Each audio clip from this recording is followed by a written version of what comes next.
Começa agora mais uma edição do programa Paideia, nosso encontro semanal com a cultura científica. Hoje aqui no programa, na coluna Mídia e Ciência, a gente fala de um tema delicado e que precisa ser tratado sempre com muito cuidado. O suicídio e, mais especificamente, a saúde mental entre estudantes universitários. Nessa discussão, a gente fala também sobre o futuro da universidade brasileira. Na nossa entrevista, a gente conversa com o professor Gabriel Feltran, do Departamento de Sociologia da UFSCar, sobre etnografia urbana e as suas pesquisas sobre as dinâmicas sociais, políticas e de mercado nas periferias urbanas e, particularmente, da cidade de São Paulo. Fique com a gente.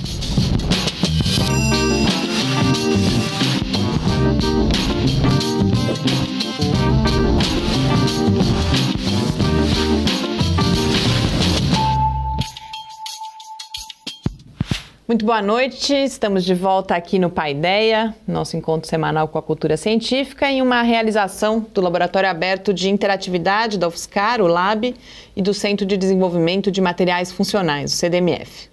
A Paideia vai ao ar todas as terças-feiras, às 6 horas da tarde, nas redes sociais e no site do LAB e também na Rádio UFSCar. Hoje eu volto até a companhia aqui no estúdio do professor Adilson. Muito boa noite, é muito bom que você esteja de volta aqui, Adilson.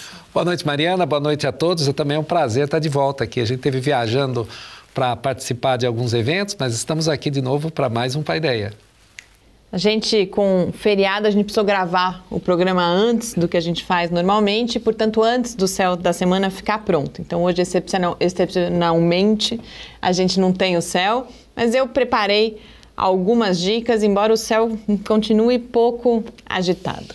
Eu não identifiquei nenhuma passagem de satélite digna de nota, eu sempre gosto bastante, sempre procuro, mas não tinha nenhuma, pelo que eu consegui identificar, digna de nota.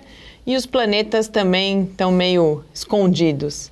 Mercúrio pode ser visto no começo da noite, mas já bem baixo no céu, na constelação do Escorpião. Saturno é quem está melhor, fica no céu até perto das 10 da noite, mas a constelação não é das mais conhecidas, a Ophiuchus, a constelação do Serpentário, que fica ali perto de Sagitário. E de madrugada dá para a gente até tentar ver Marte a partir de umas 4h30 da manhã na constelação de Virgem. Mas na terça-feira, quando o programa está indo ao ar, você pode conferir aí as dicas completas do Céu com Gustavo lá no site do LAB, o www.lab.ufscar.br. Lá estão também todos os episódios anteriores do videocast aí, Céu da Semana. E não é de hoje que a saúde mental de estudantes universitários é notícia, que é o tema dessa edição de Mídia e Ciência. Vira e mexe a gente ouve falar dos problemas que são enfrentados na graduação e na pós-graduação, ou dos serviços de atendimento que estão disponíveis ou que faltam. Mas o que tudo isso tem a ver com o momento atual e com o futuro da universidade brasileira? Essa é a reflexão que eu proponho para essa edição lá da coluna. Vamos conferir.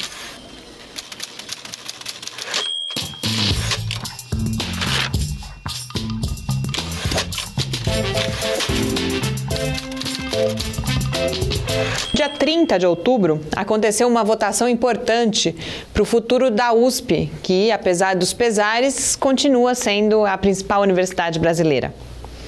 Um colégio eleitoral indicou os nomes para a lista tríplice, a partir da qual o governador Geraldo Alckmin vai escolher o futuro reitor ou reitora da universidade.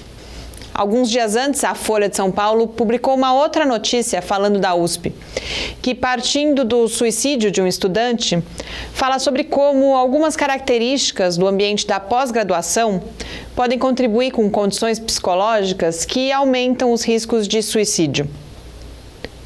Eu achei vários pontos dessa matéria bem estranhos. O primeiro ponto é o próprio fato dela existir, já que o suicídio em questão aconteceu faz 2 meses.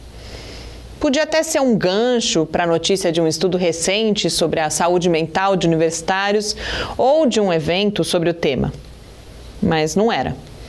O texto, inclusive, registra que são poucas as pesquisas sobre o assunto e não entrevista pesquisadores. Um outro ponto que eu achei muito estranho é que o jornal pede aos estudantes que enviem os seus depoimentos sobre os problemas de saúde mental que enfrentaram durante a pós-graduação. Eu, sinceramente, estou bem curiosa para saber que fim o jornal pretende dar para esses depoimentos. Há alguns meses, durante o chamado Setembro Amarelo, o Ministério da Saúde lançou uma cartilha com dicas de boas práticas para falar de suicídio na mídia. Várias das recomendações que estão na cartilha buscam prevenir o chamado efeito contágio. O texto da Folha vai contra no mínimo 7 das 13 principais recomendações da cartilha. Dentre as falhas está o destaque da notícia, que foi inclusive para a capa do jornal impresso. A Folha também divulgou o teor do bilhete suicida e sugere uma associação direta entre os problemas enfrentados no desenvolvimento da tese de doutorado e o ato suicida. Também me parece sensacionalista, além de uma boa dose de irresponsabilidade, a foto que foi usada, de uma outra pessoa no mesmo laboratório em que aconteceu o suicídio. Para mim, essa foto resulta em uma mensagem implícita de que aquela pode ser a próxima vítima. Eu também acho forçada a relação estabelecida entre a falta de dinheiro para a ciência e a tecnologia e a prevalência de depressão e de ansiedade entre os pós-graduandos, entre alguns outros aspectos. Não me entendam mal, eu não estou dizendo que essa questão não merece atenção. Estudos mostram tendências de crescimento no número de suicídios em todo o mundo e o ambiente acadêmico, sem dúvida, tem as suas particularidades e demanda pesquisas que ajudem o planejamento de estratégias de prevenção e de tratamento de problemas de saúde mental. Mas, como destaca a própria cartilha do Ministério da Saúde, o suicídio é um fenômeno muito complexo e não pode ser tratado sem o devido cuidado. A Universidade Pública Brasileira, por sua vez, também merece atenção e reflexão cuidadosas. A recuperação do financiamento, sem dúvida, é uma batalha que a gente precisa lutar. Mas a gente precisa cuidar para que essa batalha, que exige muita energia, não impeça outros debates. A gente precisa falar, por exemplo, sobre a formação que a gente está oferecendo para os graduandos e para os pós-graduandos. A gente precisa pensar também sobre quais são os indicadores de qualidade e de desempenho que a gente está privilegiando. Se a gente não fizer isso com uma certa urgência, pode ser que um ambiente que já vem sendo apontado como inóspito se torne cada vez mais uma fonte de sofrimento. Boas leituras e uma boa semana.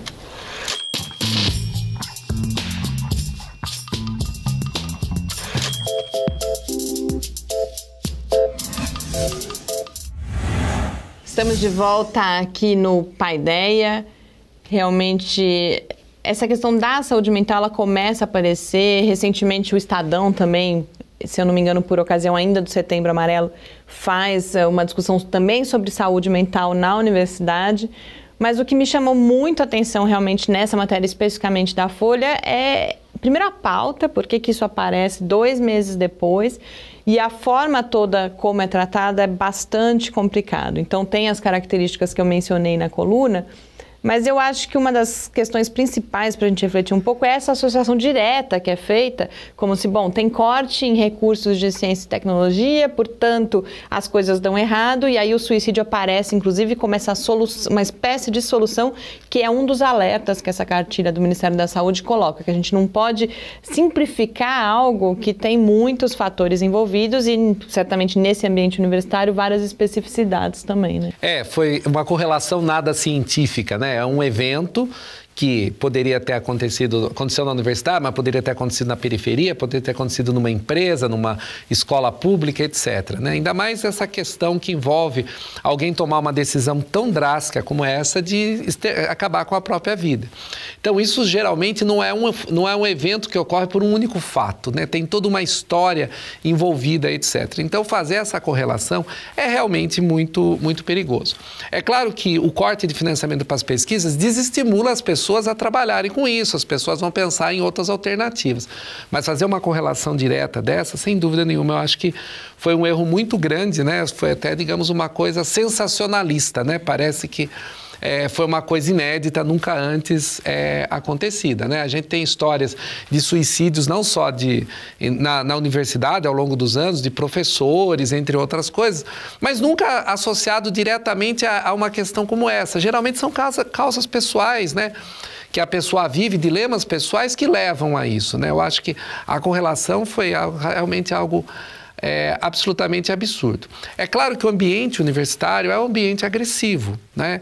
A universidade, justamente, ela está inserida num campo onde sempre houve a competitividade. E agora, claro, você diminui recursos, de avaliação também começam a exigir uma produtividade mais alta, sem dar o respectivo, digamos, contrapartida disso para que a pessoa se estimule. Então, muitas vezes, quando você está na iniciativa privada, está numa empresa, te cobram produtividade, mas você almeja ter um ganho ali na frente.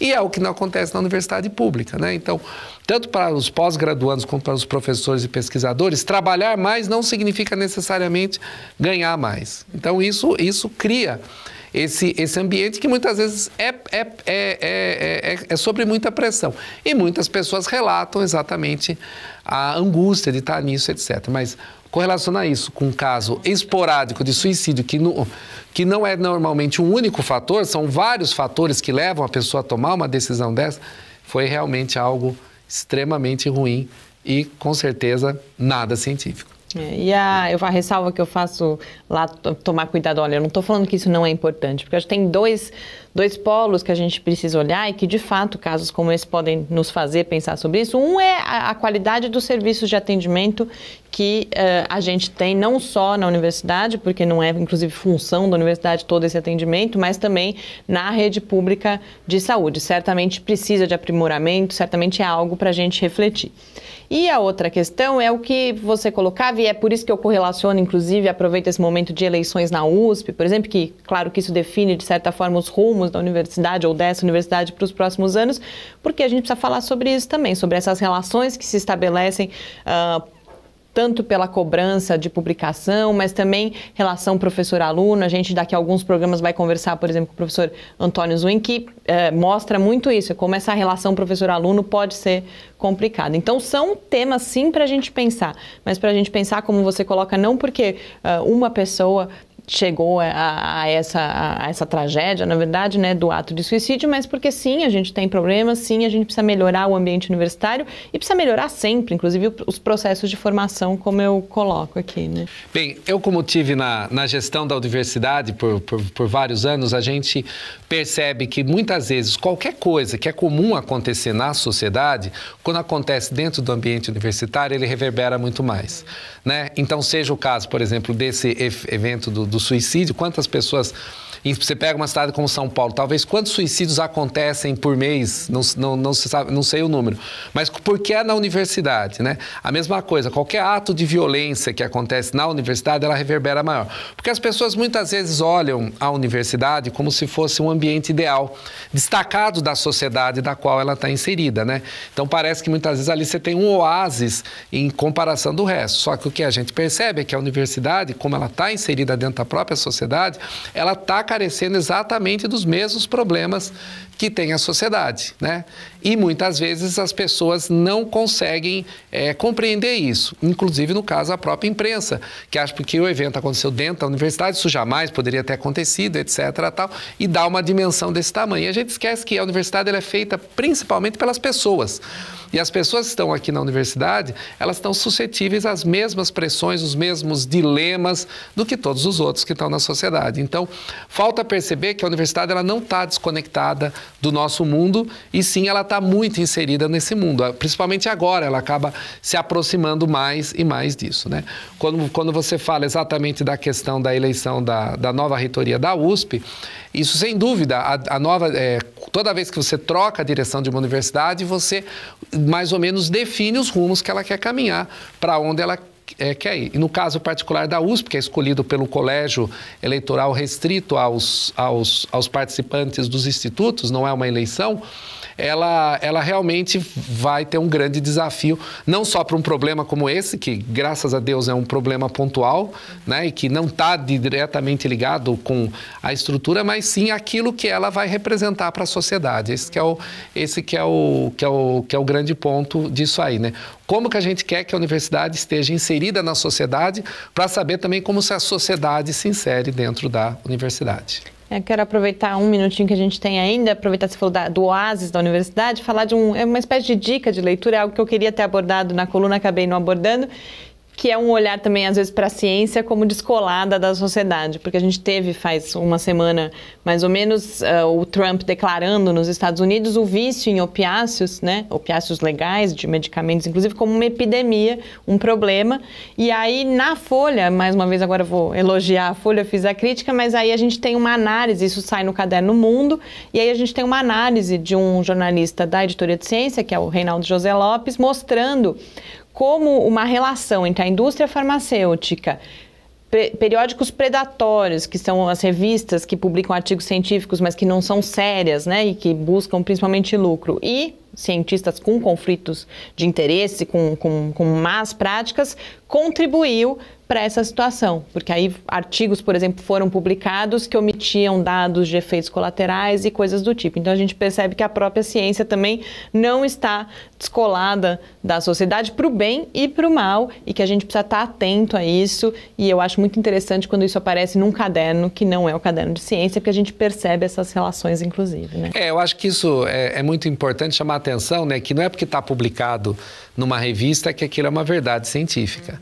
Né? A verdade científica ela é estabelecida a partir do momento que você, uma vez um estudo publicado, eu consigo replicá-lo, consigo perceber e consigo ampliá-lo, né? Porque hoje você sempre vai achar um espaço para publicar qualquer coisa.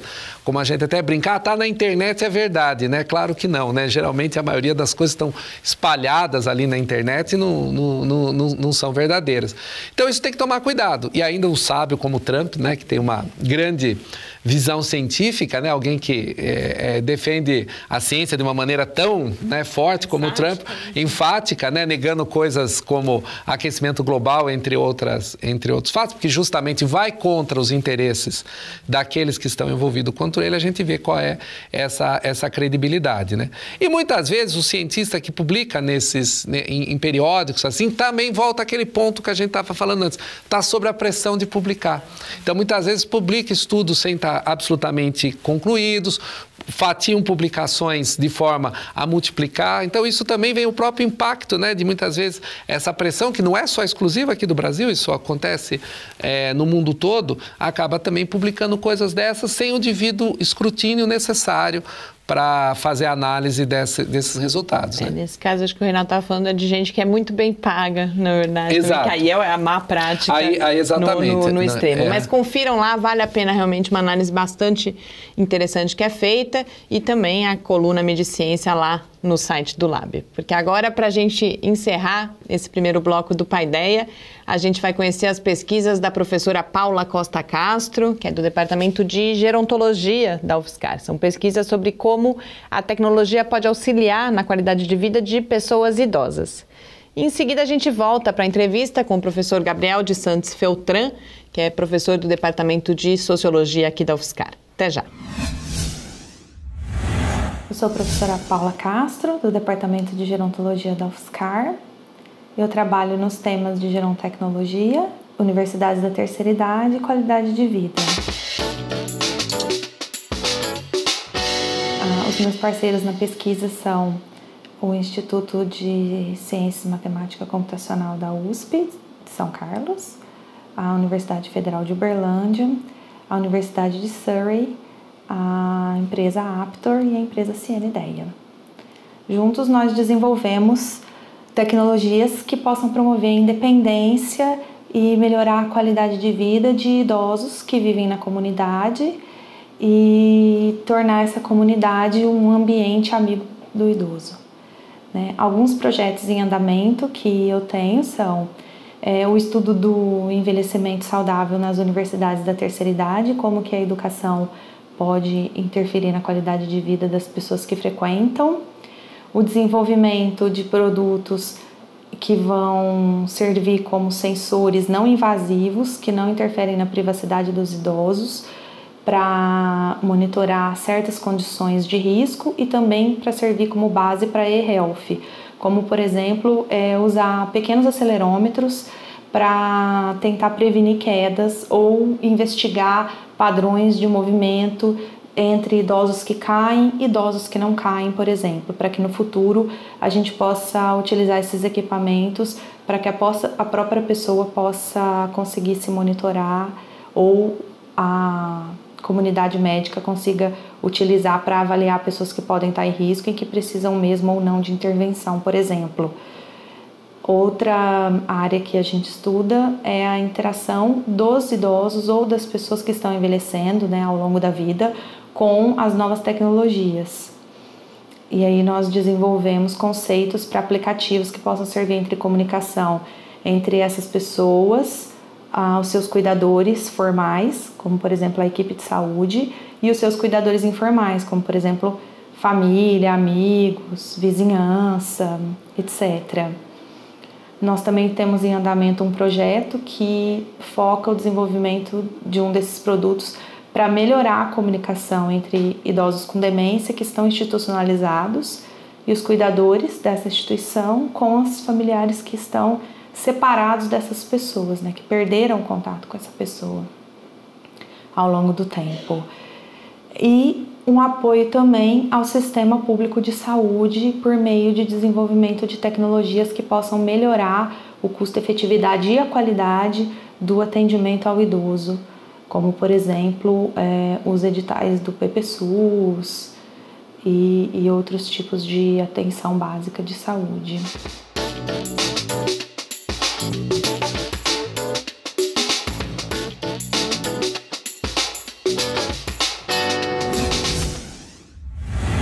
Estamos de volta aqui no Paideia e já com a presença de Gabriel de Santos Feltran, que é professor do Departamento de Sociologia da UFSCar.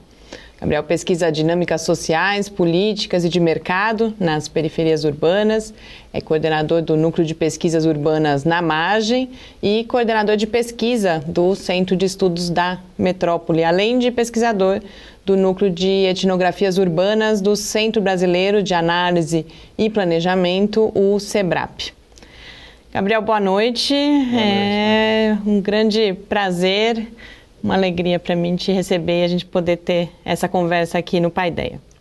A gente sempre começa tentando apresentar um pouco, de forma mais geral, a área de trabalho do nosso convidado e você se apresenta como etnógrafo urbano. Queria que você falasse, explicasse um pouco o que é isso, o que é fazer etnografia urbana, o que é etnografia urbana e qual é o lugar dela na sociologia hoje. Bom, boa noite, Mariana, Adilson. Um prazer mesmo estar aqui. A etnografia urbana tem uma longa tradição na sociologia, desde os anos 1910. O etnógrafo é uma pessoa que faz pesquisa de campo e que, portanto, experiencia os contextos que ele estuda no próprio corpo, sensorialmente, né? Na prática, isso significa que quando a gente vai fazer a pesquisa de campo, a gente vive realmente nos lugares que a gente está estudando. A tradição da etnografia, ela vem da antropologia, mais antiga ainda que na sociologia, e se tratava basicamente de conhecer o outro, né? Conhecer outros povos, né? Então, os europeus que saíam, iam para a África, para a América, para a Ásia, conhecer outras sociedades, outros modos de vida e tal. Com o desenvolvimento disso, especialmente na sociologia, trata-se de entender a nós mesmos, né, a nossa sociedade, mas a partir do que a gente chama de alteridade, né, da construção de um outro que se faz cotidianamente. Então, a etnografia basicamente é a gente ir viver contextos da nossa própria sociedade, mas que, no entanto, no começo a gente estranha, a gente tem medo, a gente tem dificuldades de acesso, não é fácil chegar e depois, com o tempo, isso vai se tornando algo que faz parte da sua própria vida, né? Então, comigo foi assim. No caso da etnografia urbana, isso se faz dentro das cidades, estudando o conflito, a alteridade, né, no próprio contexto urbano. No meu caso, isso se deu já que a minha formação toda é de classe média em São Paulo e alguns outros lugares do Brasil, no meu caso foi essa diferença, né, essa alteridade se deu quando eu comecei há 20 anos atrás, né, a estudar as periferias da cidade, né, principalmente as favelas. Era uma coisa que eu queria te perguntar. Você muito cedo na sua trajetória, você tem uma trajetória que não é convencional, sua graduação não é na área que você trabalha hoje, mas aí muito cedo, quando você vai para a sociologia, você vai para a periferia e particularmente para a periferia de São Paulo. Como que acontece, então, essa foi uma escolha, não foi uma escolha? Como que você vai e como que você fica lá até hoje? Eu acho que no começo era diferente do que é hoje, né? O meu interesse em ir era diferente do que é hoje. Eu acho que eu fui para as periferias, eu fui para as periferias antes de vir para as ciências sociais, né? Enquanto eu ainda estudava veterinária, enquanto eu ainda, na verdade, antes mesmo da minha graduação, eu comecei a andar por favelas de São Paulo e eu acho que tinha basicamente a minha formação política, que era uma formação nos anos 80, eu estudei numa escola muito comunista nos anos 80, numa escola pública, que era de aplicação da Universidade Federal de Uberlândia. E foi uma escola que, naquele contexto dos anos 80, tinha uma formação política muito marxista, né? Naquele período, que era o que estava em voga no período. E essa formação considera que os pobres são, digamos, o espaço onde vai se produzir a transformação social. Isso se juntou com uma formação cristã que eu tinha, que também vê os pobres como o grupo social que vai produzir uma transformação para a melhoria da sociedade, né? Tanto que a teologia da libertação, que animou muito os movimentos sociais de periferia, é uma espécie de fusão entre um cristianismo democrático e um materialismo marxista, né? Por quê? Porque os dois veem os pobres como o universo o lugar específico de onde vai partir a transformação social que iria melhorar a sociedade, produzir igualdade, emancipação e tal. Os opostos se atraíram por uma causa comum, né? Um espiritualismo e um materialismo se juntaram nessa perspectiva, né? Colocam os pobres como um núcleo duro da transformação social. Eu não tinha consciência disso, mas eu acho que me interessava tanto o mundo da pobreza, o mundo das favelas, por isso. Porque eu tinha tanto formação cristã quanto formação marxista, muito novo já. E eu acho que isso foi se transformando com o tempo, né? Eu fui para as periferias para transformá-las, para fazê-las serem mais avançadas, mais modernas, mais igualitárias, etc., imaginando que nós tínhamos chegado num ponto e que a gente tinha que trazer as periferias para chegar a ser como nós éramos, né?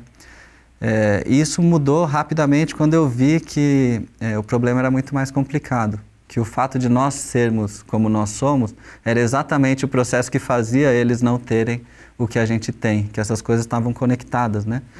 Ou seja, eu passei a trabalhar numa lógica mais relacional, né? Ou seja, e quando começo a estudar, mais ainda, o trabalho do Lúcio Kovarik, que agora acabou de ser celebrado no SEBRAP, um trabalho de 75, depois de 79, da expoliação urbana, era um trabalho que já mostrava que o crescimento das cidades, eles produziam ao mesmo tempo riqueza e pobreza, né? E que os processos estavam relacionados, que não havia como a gente ter uma ação missionária na periferia de fazê-los melhorarem para ser como nós somos. Então, dá essa sensação que quando você acumula de um certo lado, você não multiplica, né? Você desloca, né? Exatamente. No fundo, aquela riqueza, ela está mais ou menos conservada. Eu só estou concentrando ela para lá ou para cá, né? Como um processo entrópico mesmo, né?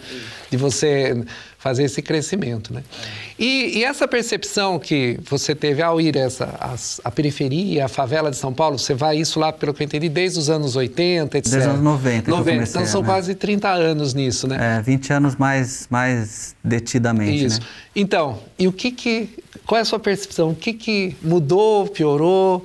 Mudou muita coisa. Mudou muita coisa. Em que sentido? Na verdade, o meu trabalho pega desde os anos 60, né?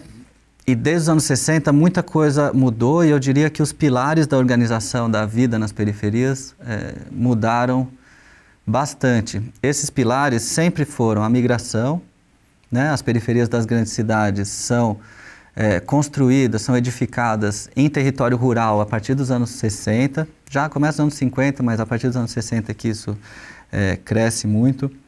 São famílias que migram, essa migração não é individual, é uma migração sempre familiar, sempre vem um ponto de migração para depois chamar a família. Essas famílias são extensas, a média de filhos por mulher nos anos 70 no Brasil era de 5,5, hoje é de 1,8. No Sudeste essa média é de 1,4. É uma transformação radical no universo familiar, que era um universo extenso e passa a ser um universo nuclear, né? A migração que acontecia de 20% de estados do Nordeste, do Norte do Brasil, migravam para o Sul, hoje é uma migração que acabou. A partir do final dos anos 90 você não tem, a gente tem mais fluxo de retorno do que de chegada, embora não seja tão significativo. O universo religioso era 100% católico, mas tinha, inclusive as religiões afro se diziam, quando perguntado no censo, muitos se autodeclaravam católicos, 100%, mas era uma ampla maioria, né, de católicos. Hoje você tem 27% da população evangélica, e sendo que nas periferias essa porcentagem é muito mais alta, chegando a quase metade da população, né?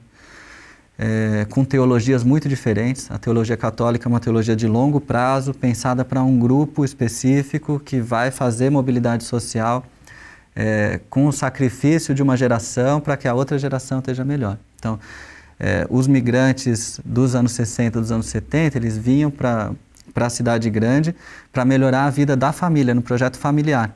E eles vão se sacrificar, vão viver em territórios sem água, sem luz, com moradias muito precárias, construindo a própria moradia, trabalhando jornadas muito grandes, sem transporte, quer dizer, muito sacrifício, que é próprio da teologia cristã, né? Para fazer com que a próxima geração pudesse estudar, pudesse ter um emprego melhor, pudesse ter escolarização, pudesse ter saúde, pudesse ter os direitos sociais, né? Então... E o viés evangélico é um pouco diferente. O viés evangélico é bastante diferente, na medida em que é muito mais individualizado e muito mais presentificado, né? Isso. Que é a ideia da conversão, né? Você tem um passado, você se converte, mas é você que se converte individualmente, e a partir daí se abre um novo mundo imediatamente. E você tem uma outra rede de sociabilidade, uma outra rede de relações, uma outra perspectiva para a sua vida, né? Então as teologias são muito diferentes. Sim. A teologia pentecostal, sem dúvida, com a ideia de prosperidade, tem muito a ver com o avanço, né, dos mercados e a chegada dos mercados monetarizados mesmo às periferias, que acontece também a partir dos anos 80, mas sobretudo nos anos 2000, né? Mas também a violência mudou completamente nesse período, né, o período de migração e até os anos 80. É um período com muito pouca violência criminal nas periferias. Você tem, na verdade, os próprios grupos periféricos que não tinham acesso à segurança pública se auto-organizando para fazer segurança, ou seja, contratando policiais em folga de serviço para serem justiceiros, para serem matadores, né? Esquadrões da morte, toda essa ideia que era muito presente na periferia nos anos 80, isso demonstrava que, na verdade, você está falando de uma franja muito pequena da população envolvida com roubos, furtos, pequenos assaltos e muito pouco tráfico de drogas, né? No Rio de Janeiro o tráfico chega nos anos 80, muito forte, o tráfico transnacional. E em São Paulo isso só a partir dos anos 90, que chega o mercado de cocaína, principalmente, que vai depois nuclear outros mercados ilegais. Então, perto do que era, hoje o que a gente tem de criminalidade em São Paulo é como se a gente estivesse falando de artesanato e agora estamos falando de empresas transnacionais, né? O que fez as periferias serem, nos anos 80, conhecidas como espaços de trabalhadores, de movimentos de trabalhadores reivindicando direitos, mas a partir dos anos 90, progressivamente mais conhecidos como espaços de violência, de bandidos, né? Espaços perigosos. Você fala muito em mundo do crime, inclusive às vezes, entre aspas, eu entendo que há inclusive uma crítica à própria expressão. O que você quer, o que está contido nessa expressão e como isso se relaciona com essa história que você vinha contando aqui pra gente? Isso, essas transformações que eu vinha falando, né, no mundo do trabalho, com reestruturação produtiva, grandes fábricas que viraram espaços transnacionais. Uma montadora de carros antigamente, ela era uma grande fábrica com 20 mil pessoas trabalhando dentro e uma linha de montagem que todo mundo fazia trabalho manual, né? Hoje essas fábricas são montadoras com peças produzidas pelo mundo inteiro com um super esquema de logística para essa peça chegar e o robô mexer nela. Então você tem 1/5 do número de trabalhadores, mas agora trabalhando muito mais especializados, né? Então, transformações na religião, transformações no trabalho, transformações na família, transformações na migração, transformações na violência, fazem com que todos esses pilares de organização da vida social no mundo popular sejam reconfigurados, né? O desemprego que era de 7, 8% no começo dos anos 80 em São Paulo, na cidade de São Paulo, passa para 23% no final dos anos 90, com todas essas mudanças, né? Então você vai ter todo um universo de trabalhadores que passam a ser desempregados, ao mesmo tempo em que mercados transnacionais ilegais, sobretudo o mercado de drogas, ele aparece como oportunidade de geração de renda para essas pessoas que estão sendo jogadas para fora do mercado de trabalho formal, né? Então você tem, por exemplo, a gente fala, a migração do Nordeste abriu muita indústria em São Paulo, veio muito migrante trabalhar nas indústrias. Mas a gente não pensa que foi a mesma coisa nos anos 90 com o mercado ilegal. Ou seja, abriram-se muitos postos de trabalho na venda, no varejo de drogas, e esses postos foram ocupados justamente por esses contingentes que estavam sendo expulsos do mercado de trabalho formal. Não à toa, os grupos mais subalternos são os grupos que correm o risco, né, de trabalhar em situações que são arriscadas, que são perigosas, que são reprimidas. Então a gente tenta olhar para o mundo ilegal a partir desse pensamento sociológico mais básico, né? Então faltou, digamos, nessa transição que teve, por exemplo, um grande boom também tecnológico, claro. Faltou a intervenção do Estado de Sem poder dúvida. levar as pessoas para essa nova condição. Sem Esse dúvida. gap que nós estamos pagando de violência, etc., hoje, foi uma falha das políticas nesses anos. Sem dúvida. Ou seja, isso também aconteceu em outros lugares do mundo, né? Você pegar a França, a Alemanha, a Inglaterra, foram lugares em que essa mesma reestruturação produtiva e esses mesmos processos de urbanização apareceram, mas não se constituiu um mundo do crime, né? Eu chamo de mundo do crime porque, de fato, do mesmo jeito que a gente usa a expressão mundo do trabalho, mundo acadêmico, quer dizer, é um universo codificado, um universo que tem códigos específicos de conduta, né? E que tem sua lógica interna. O que a gente está querendo evitar com a expressão mundo do crime é que a gente pense que o universo criminal é um submundo de ausências, em que não existe nada e que a gente tem que ir lá civilizar e vai dar certo. Ele não é isso. Por outro lado, fica entre aspas por uma crítica, de fato, porque a gente não quer que esse universo seja pensado como alheio, fora do nosso mundo, né? Tudo que eu estou dizendo é que são coisas que aconteceram no centro, né? Na cidade como um todo, na sociedade como um todo, que geraram a expansão desse mundo do crime. E, sem dúvida, em outros ambientes, quando esse trabalhador se torna desempregado, quando essa família se torna uma família cheia de conflitos, porque já não dá mais para uma pessoa pagar a vida de todo mundo, como acontecia no Nordeste ou na zona rural, em que a unidade produtiva é a própria terra. Então, quanto mais filho você tem, mais produção você tem, mais comida você tem, mais infra você tem.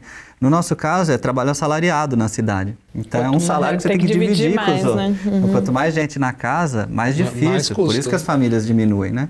Então, você tem tudo isso mudando e você não tem a contrapartida desse assalariamento com serviços sociais, com direitos fundamentais. Educação, saúde, moradia, infraestrutura urbana.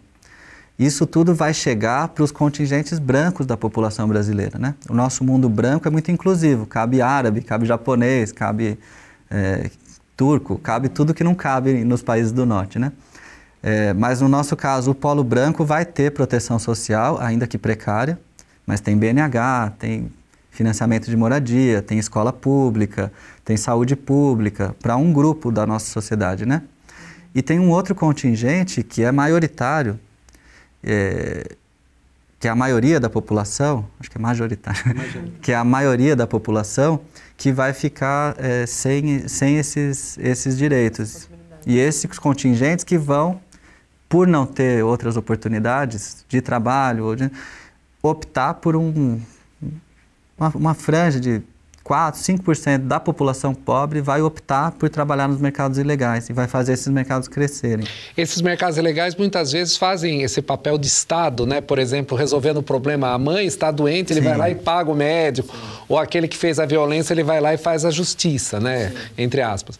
Então, cria-se esse Estado, pela ausência de Estado, se cria esse Estado, que a gente chama de Estado paralelo, não sei se essa expressão é adequada. Inclusive, na apresentação, você falava antes um olhar sociológico que justamente não os trata como excluídos, mas que olha justamente para essas relações que se estabelecem ali também, né? A gente não usa a expressão ausência de Estado justamente porque a gente está considerando que o Estado está agindo bastante para concentrar riqueza, sobretudo nos anos 80. Exato, entendi. Ou seja, tem ação estatal na produção da nossa pobreza. Não é falta de ação, é uma ação errada. Isso, exatamente. É uma ação que vai no sentido oposto, no sentido de concentração e não de distribuição do que se esperaria de mais igualdade, né?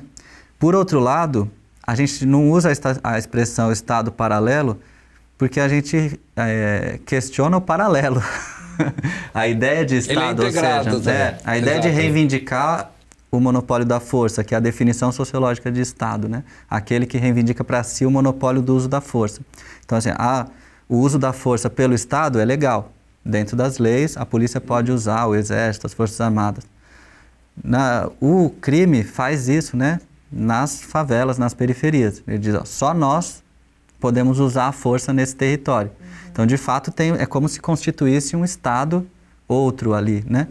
Agora, esse Estado, a gente fala, não é paralelo, porque quando o morador precisa de um remédio, ele não vai no crime, ele vai no posto de saúde. Aí no posto de saúde não tem, aí que ele vai no crime. Isso está bem claro na nossa pesquisa. Quando ele precisa de educação, ele vai na escola. Quando não tem vaga, ele vai falar com o cara do crime e o cara do crime tem as redes dele para falar com a diretora e para negociar, claro que com um pouco de ameaça, a entrada dele na escola. Isso acontece todo o tempo. Mesma coisa o acesso à moradia. A pessoa primeiro busca a via legal, oficial, e em seguida, não conseguindo, ela vai. Agora, o crime se especializou, de fato, na nossa sociedade, no acesso à justiça. Então, se antes, lá naquele mundo dos anos 70, você tinha a sua padaria na periferia roubada, você contratava um justiceiro e esse justiceiro ia procurar quem roubou e ia matar, né? E era assim que o número de homicídios começou a subir nas periferias. Nos anos 70, nos anos 80, você começa a subir. Hoje, se esse cara da padaria é roubado, ele chama o irmão, que é ligado ao crime, ligado à principal facção, no caso de São Paulo, que é o PCC, e vai dizer, estão roubando na quebrada. Estão roubando aqui e isso não pode, na lei do crime, na regra desse outro universo de governo, né? Que coexiste com o estatal, né? Então você tem esse universo criminal oferecendo a justiça e é uma justiça mais efetiva do que a do Estado. Muito mais rápida, com certeza. Rápida. De um lado ela é sumária, de outro lado ela é mais efetiva. Ela funciona numa lógica bastante diferente da estatal. Embora a justiça estatal também esteja presente lá. Então a gente fala de uma coexistência desses regimes, né, normativos. Ou seja, os pobres no Brasil hoje, eles enxergam o mundo com um repertório de instâncias às quais a gente pode recorrer para resolver os problemas cotidianos. Os grupos de classe média e de elite, eles têm mais claro que o Estado é central para a resolução dos seus problemas, né? Se a gente vai comprar uma casa, a gente quer que a casa seja legalizada, a gente vai fazer os documentos, etc. Não existe a outra alternativa. Não tem outras alternativas, mas no mundo das periferias se constituíram várias alternativas, né? Então, eu vou fazer pelo que eu entendi que você falou, se o Estado, então, conseguisse suprir, melhorasse isso, com certeza, indiretamente, se diminuiria essa ação do mundo do crime, diminuiria a violência, tudo. Então, é a ausência, essa ineficiência que nós temos das políticas públicas para que reflete a violência, né? Sem nenhuma dúvida. Isso já numa história longa. Sim. Então, é cada vez mais complicado, porque hoje a gente tem grupos criminais que são grupos de mercado transnacional. Sim. Então, hoje, se, por exemplo, um carro que é roubado em São Paulo, 45% dos carros roubados no Brasil vêm de São Paulo. Por exemplo, uma caminhonete diesel que é roubada em São Paulo, que é o carro típico que se leva para uma fronteira, né? Para a Bolívia, para o Paraguai, principalmente. Hoje você tem grupos que controlam desde roubar o carro, pagar um menino para roubar um carro, ele vai pagar Vamos supor, 3 meninos roubam, cada um ganha R$ 1.500. O carro custa R$200 mil. Novo. Uma caminhonete diesel, SUV, não sei o quê. Você vai pôr esse carro na fronteira, você vai trocar por 6 quilos de pasta base. Trocar. Cada quilo desse, no final da cadeia, se ele for exportado para a Europa, ele custa 25 mil euros. 1 quilo de cocaína, que se 6 por uma caminhonete, vira 25 mil euros. Então é 125 mil euros que você vai fazer com essa caminhonete, pagando R$ 1.500 para o menino que rouba. E quem foi roubado recebeu o seguro da caminhonete. E a indústria automobilística vai ganhar vai fazer mais um carro. Então. Por isso que a gente fala que essas coisas estão conectadas. Exatamente. Né? Então hoje você tem grupos muito especializados que fazem a parte do governo, dos territórios, das cadeias, e também a gestão econômica desses negócios que empregam os meninos que morrem ou que são presos. Né?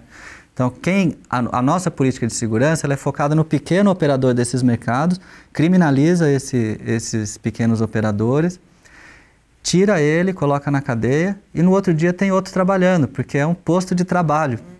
Se você tira o menino da esquina que está traficando droga no varejo, no dia seguinte tem outro. Então, essas políticas estão equivocadas na nossa perspectiva. E já em outros países isso é muito evidente. Então, eu por atividade acadêmica, eu morei 1 ano na França. A Mariana acompanhou esse período, né? A gente conversava bastante. Na minha esquina, eu morava num bairro de imigrantes, que não tinha nada do glamour parisiense. Mas na minha esquina tinha um menino que vendia haxixe. Eu andava com os meus filhos para levar na creche, não sei o quê. Todos os dias passava na frente dele. Era bom dia, boa tarde, boa noite. Né? Não tinha violência nenhuma associada ao mercado de droga. Por quê? Porque você não tem repressão a esse rapaz. Ele está vendendo droga ali. Isso é muito difícil você controlar. Agora, se você deixar um só vendendo e não reprimir, é um comércio como qualquer outro. Eles nem mudam a lei lá. Na Alemanha é a mesma coisa, acabei de ver isso acontecendo, né, nesse período que eu tive. Agora, você não tem violência associada ao mercado de drogas, que é uma coisa que na nossa cabeça é como se fosse como junto. Se sempre acontecesse junto. E não é. Você tem mercado de varejo, de drogas, totalmente não violento. Né? Agora, isso como se produz? Com uma política que diz isso é errado, isso é imoral, isso não pode... E a gente vai prender esse menino. No dia seguinte tem outro. Aí você tem um na cadeia e um lá, trabalhando.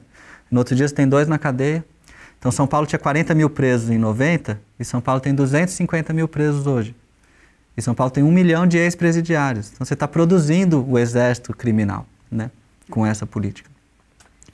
Essa conversa vai ter que parar um pouquinho por aqui. A gente, infelizmente, nosso tempo já acabou, é rápido, mas eu queria, sobretudo, falar que foi um prazer a gente ter essa conversa aqui hoje. Gabriel, para mim, é muito especial. A gente já teve essa conversa em vários outros ambientes e que você volte aqui várias vezes para a gente poder tratar das 9 outras perguntas das 10 que a gente tinha programado. Mas eu acho que foi muito importante para a gente compreender, de um lado, a nossa sociedade, mas também o seu olhar de pesquisador para essa sociedade, que é o que a gente tenta um pouco sempre fazer aqui no programa. Muito obrigada mesmo por ter vindo, viu? Eu que agradeço, Mariana, Adilson, foi um prazer e eu espero que a gente tenha outras para poder desenvolver os outros assuntos. Uma pesquisa que a gente é muito apaixonado, então acaba desenvolvendo muito as respostas, né? Mas é algo que eu acho que é importante a gente discutir. E esse Paideia, então, fica por aqui. Eu conversei com o professor Gabriel Feltran, do Departamento de Sociologia da UFSCar. A gente volta na próxima terça-feira, às 6 da tarde. Mas, enquanto isso, você pode acompanhar o Lab no Facebook, no Twitter, no YouTube e também pelo e-mail cliqueciência@ufscar.br. Muito boa noite. Uma boa noite a todos. Boa noite.